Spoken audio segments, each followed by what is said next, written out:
Oh, look at that face. Joshy boy is constipated. It really looks like he's taking it deep in his asshole right now. Oh, look at that. When you're playing online games and you just get so fucking frustrated by Jesus' dick being in your ass. Why does every face he makes while he's praying... Oh, there he goes. Every face he makes while he's praying just looks like he's taking a giant shit, doesn't it? Pray.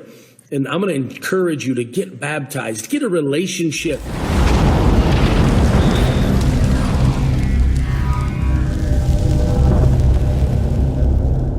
What's up, heathens? How y'all doing? I'm doing pretty good. Tonight we're going over some scientific proof that Jesus is definitely coming back soon. This is in no way like the last 2,000 years where Jesus has promised to come back, even within a generation. He's not made good on that promise at all. But I'm sure right now we have scientific proof. Oh man. Tonight, though, is going to be definitely 5 out of 7 on this Joshua Feuerstein video. If you guys don't know, Josh has graced us with his presence yet again. He's managed to leave Starbucks long enough to stop witnessing to the people by writing shit on cups, and managed to pull out his phone and go into landscape mode. I don't know who taught him landscape mode. Somebody did, though. So now we have scientific proof of Jesus in perfect square format that works well for Facebook. All right, lay it on me, Josh. What's your scientific proof? Hey guys, Josh Feuerstein here. Look, I'm about to give you scientific proof that Jesus is coming back soon. Okay, right off the bat here, you're about to give us scientific proof. Now, how scientific proof actually works is that you get the proof, you do the studies and everything like that, you put it through peer review, you get it published in journals and everything like that. I definitely cannot think of any scientist out there that makes a fucking shitty Facebook video, posts it up, and he's like, these are my findings on blah, blah, blah, blah, and this is my official paper on it right now that I'm posting in a 3-minute video. There's no scientific proof for Jesus coming back. There's no way science can prove that. The Bible has no connection to reality. Please stop using the Bible like it's a science textbook. You don't want me to think in your church or in your religion. You shouldn't try to apply science to your faith. Do you realize that the Bible foretells all of the stuff that's happening around us? You see the natural disasters, the plagues, the famines. Well, Oh, you mean all the shit that's happened legit before today? Like, really? All the plagues, the famines, the earthquakes, the natural disasters, and all of them out there that have definitely never happened in the past. Not one bit. You realize that the Bible says in Matthew and in Daniel that in the last days, while we may not know the day nor the hour, it does tell us that we will know the times that Jesus is coming back. And like, what does he think that he means time? Like, what do you think he means by time? Obviously, it's not date, hour, minute, second. So what the fuck do you mean when you say you can know the time, but not know the hour, day, month, year, second? What do you mean? Like, are there signs that he might be coming back? If you actually wanted to try to connect like some kind of sign to like a mystical and magical being coming back, like he said he would, I would think that he would do something that just doesn't exist, like a hurricane forming over like fucking Kansas or something like that, or just someplace that is so devoid of lakes or any kind of water source or anything like that. Hurricane pops up and it's just like, well, holy fuck, it should definitely not be gaining momentum and gaining strength over land. This is some serious shit. Even then, you would have to use science in order to prove, like, well, there's just no reason for this. I don't know why the pressure is lowering right now. It should be raising. You would still need to do a lot of science before you could be like, yep, this is magical fucking shit right here. And one of the signs that we're supposed to look for is an increasing number of earthquakes.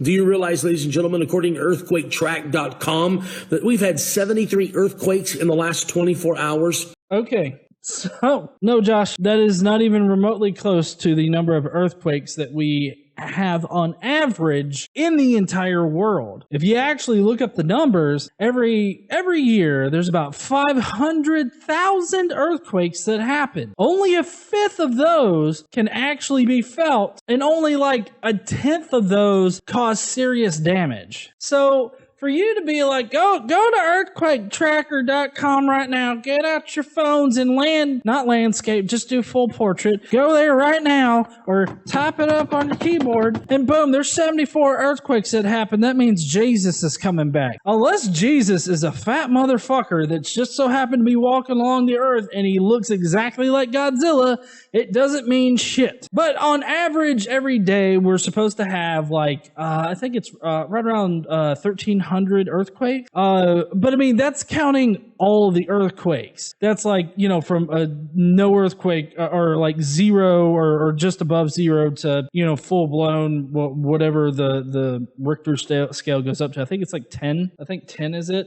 It is in no way indicative of anything coming back because we have about 1,300 earthquakes a day and most of them you cannot feel. Just because we've been having so many earthquakes in one particular spot, being Mexico and having 2 earthquakes kind of back to back, you know, that doesn't mean that the end is coming, Josh. That doesn't mean Jesus is coming back. Like, seriously, Mexico, one of the most Catholic places that you could think of. Why would Jesus destroy a bunch, kill a bunch of Catholic people? Why would he do that? Like, people that follow him, supposedly in their eyes to the T and whatnot, he strikes them with an earthquake and he kills the motherfuckers? It's also very odd how these earthquakes just so happen to happen along fault lines, you know, like earthquakes tend to fucking do. Most of the time, you're not going to find an earthquake out there where no fault lines are. Although you do end up feeling earthquakes and there might be some minor earthquakes where you are, it's nothing like on fault line. And that's what you see. The majority of the earthquakes are going to take place on the fault line. And so for you to be like, oh, there's more earthquakes, that means Jesus is coming back. It's like, oh, you mean to tell me Jesus made me not walk across the street when every day I stop at the street and I wait for the cars to clear? But nope, Jesus is the one that made me stop that day.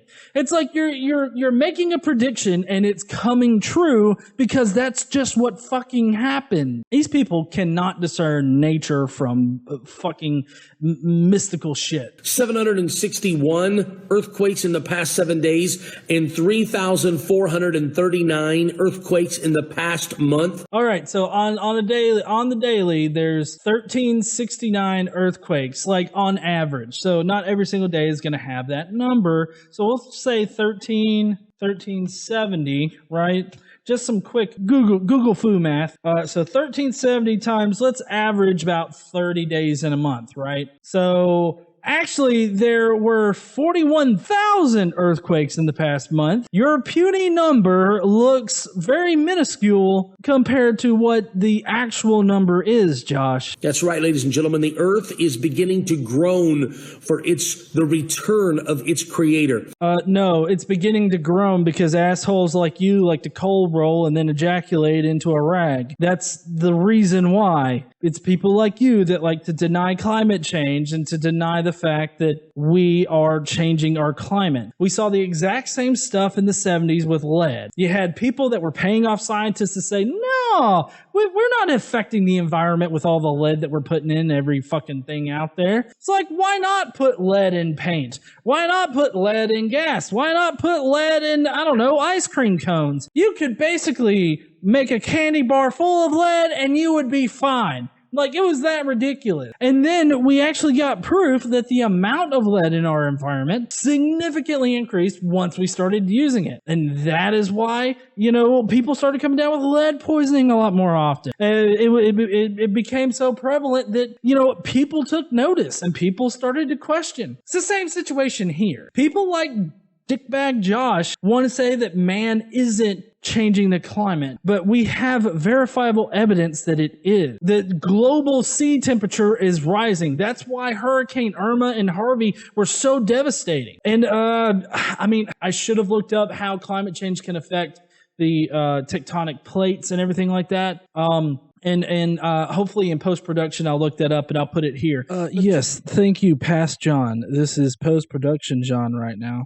I would like to clarify my point here, and I did end up finding things in post-production that I could link to you, but I wanted to read a brief excerpt from this Newsweek article that kind of lays out the effect that climate change has on earthquakes, and it is kind of indirect, but still, it is an effect. First, climate change causes weather events that people want to be prepared for. People in Lima, for instance, are concerned that if nearby glaciers melt completely, they will no longer have a water source.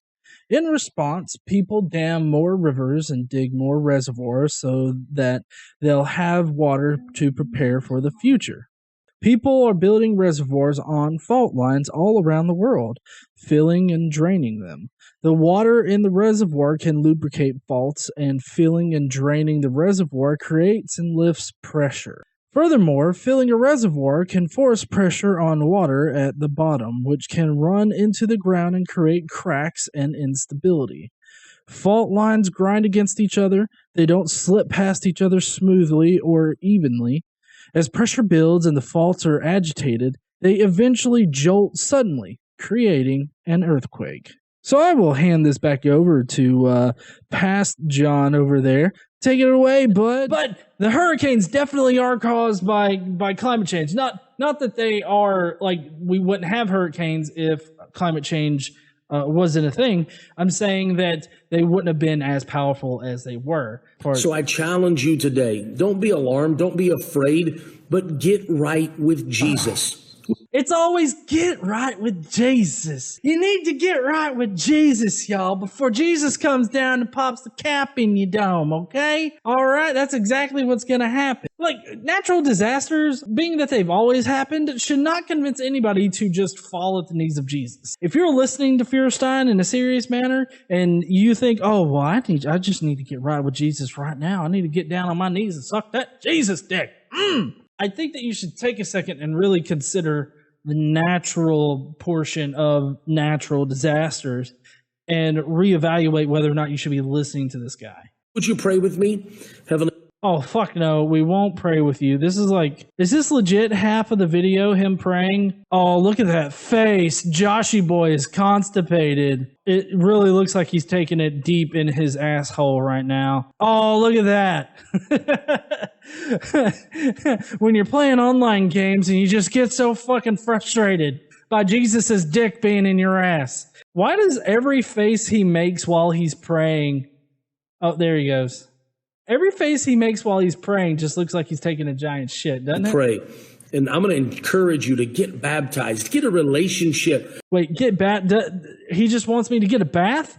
You know, before Joshua had his social media success, he actually ran a number of churches that failed, but he would give baptisms like in like dirty horse, or not horse, but like cattle feeding troughs. Like he would just get these dirty ass cattle feeding troughs, come out there and be like, and just fill it up with water and be like, be healed by Jesus. Now definitely go and get a tetanus shot, motherfucker. Jesus Christ, you're going to need it in this hour. God bless. Have a beautiful day. Share the video. Okay, share this video, but don't share his fucking video. Because I don't see how we need Jesus. We've never needed Jesus before to survive natural disasters. We definitely don't need his lazy ass now.